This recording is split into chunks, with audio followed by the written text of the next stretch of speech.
I think the current situation is completely unacceptable. We've had months and months of nothing but chaos on our railways.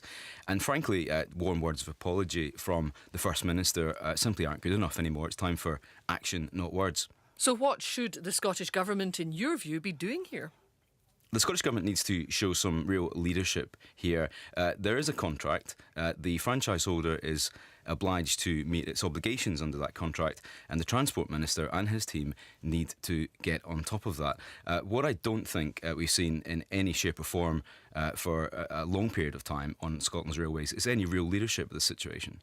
So what kind of sanctions then could the Scottish Government be putting in place?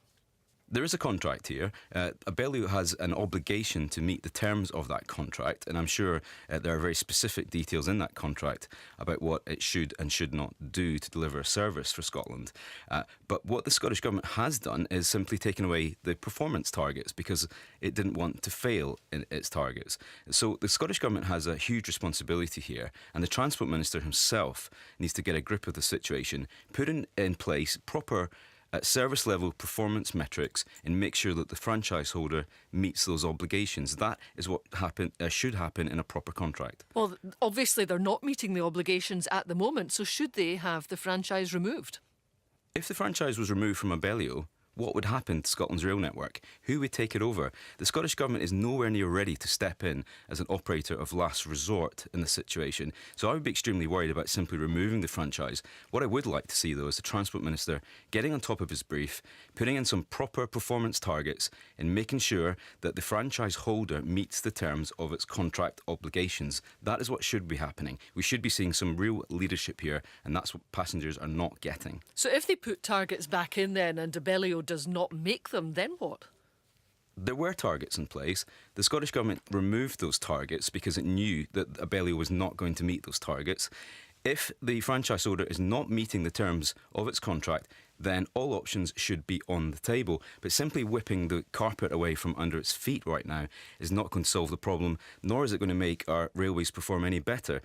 What the government needs to have is real teeth and real sanctions in that contract, in that franchise arrangement, to ensure that the franchise holder fulfills the obligations that it has under that contract.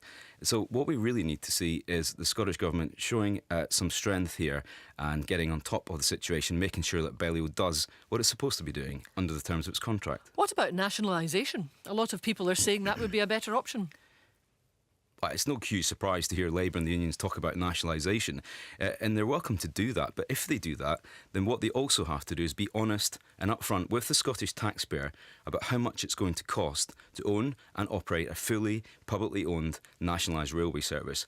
They haven't yet to do that, and I think there is a duty on them to be honest and upfront about how much it would cost to run a nationalised railway network in Scotland.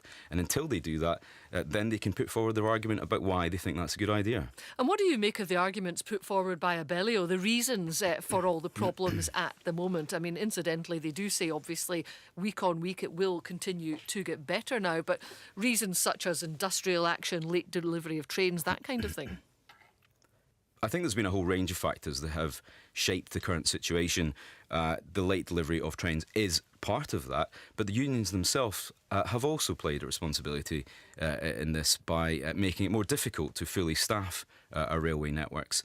So, there's a whole range of factors, and always blaming somebody else simply doesn't wash anymore. The passengers don't really care. The passengers just want a good service that's cost-effective, safe, reliable, on time, and that's not what they're getting at the moment, and that's what they should be getting. And it's about time the Transport Minister made it happen.